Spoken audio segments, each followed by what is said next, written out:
Behind me is the entrance to one of the largest distribution centres here in Beijing.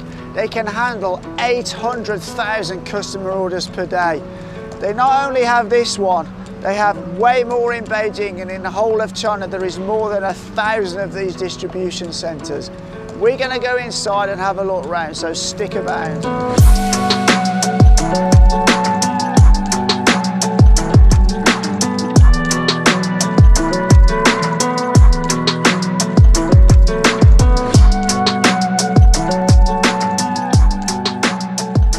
JD.com is one of the largest e-commerce companies in China, and they are absolutely massive. You know, if you think some, you know, worldwide Amazon is big, then JD are probably a similar size, if not bigger.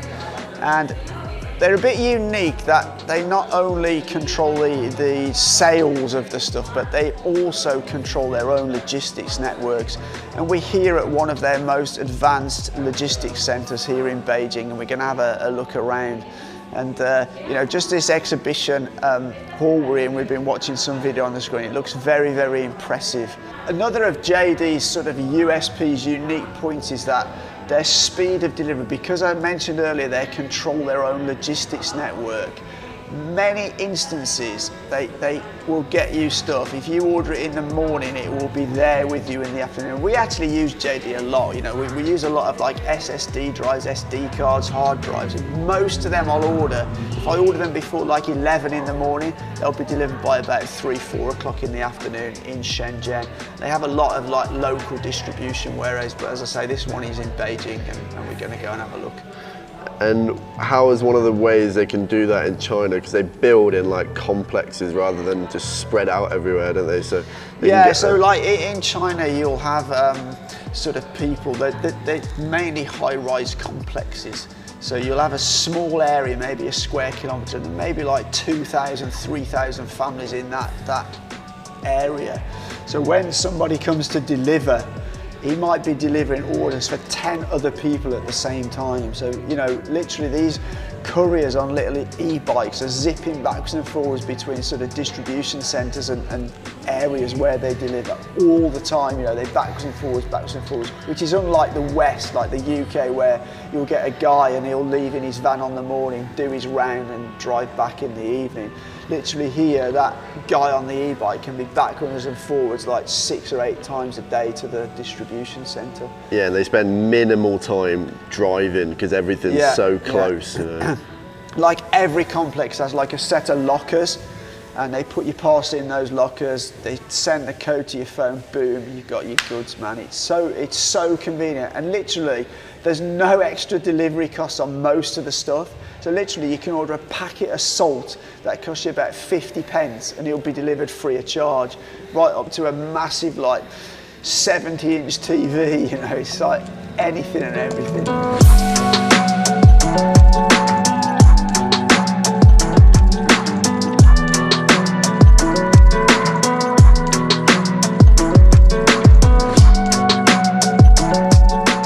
So behind me you can see they're processing orders, and they have the ability at this distribution centre to process 800,000 customer orders per day.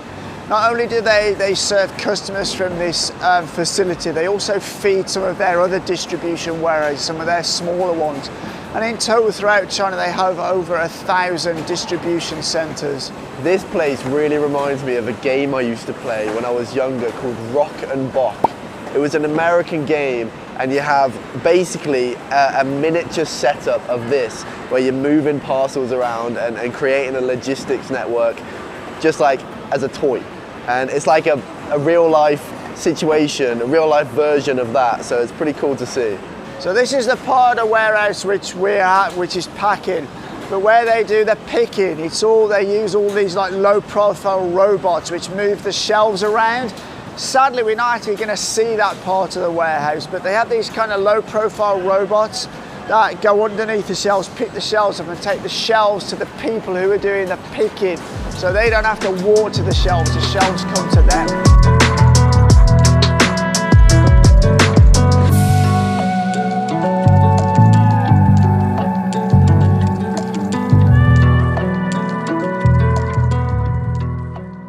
literally, JD sell everything. You can go onto JD, you can buy food, you can buy electronics, you can buy alcohol, you can buy furniture, anything. And 90+% of the orders will be delivered in 24 hours, but a large portion of those orders get delivered the same day. It's just totally different to the West, where you'll have to wait in like all day. You can literally, when you order food, you can pick a 30-minute time slot to get stuff delivered. It's just so convenient. And the other thing is about the payment system, isn't it? It's super easy to order stuff. I mean, you end up buying stuff you don't always really want because it's so easy just to order it, bam, use your WeChat, done, sorted. So also in China, there's a big sort of movement, there's a big sort of project going on to use drones to deliver. And they've been trialing this where they set up like a landing area in various complexes, and that drone will like deliver like parcels. I think they can carry about 10 kilos payload, something like that. And they will deliver parcels, and this will make it even more fast and efficient. Sadly, it will do people out of jobs, but I guess sometimes you have to move with technology and keep progressing. I'm sure there'll be other jobs created. You can imagine a world in the future where they've got like outside of every apartment window, there's like a little landing area with a QR code, and you can just order your food and bam, it's there outside your window.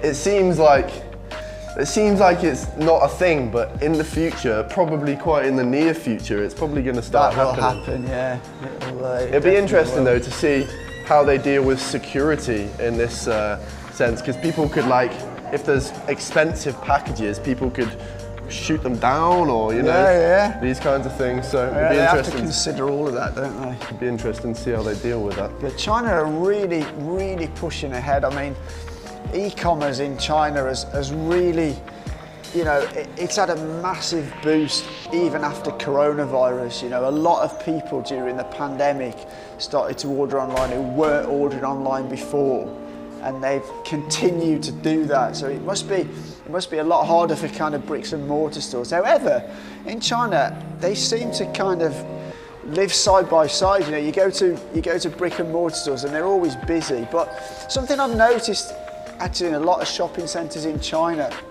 is that they have a much higher percentage of restaurants in them than in the West. Because Chinese like to eat out, don't they? I mean, you go like out on a Friday or a Saturday night, you can literally wait 2 or 3 hours to get into some of the best restaurants because they're absolutely rammed.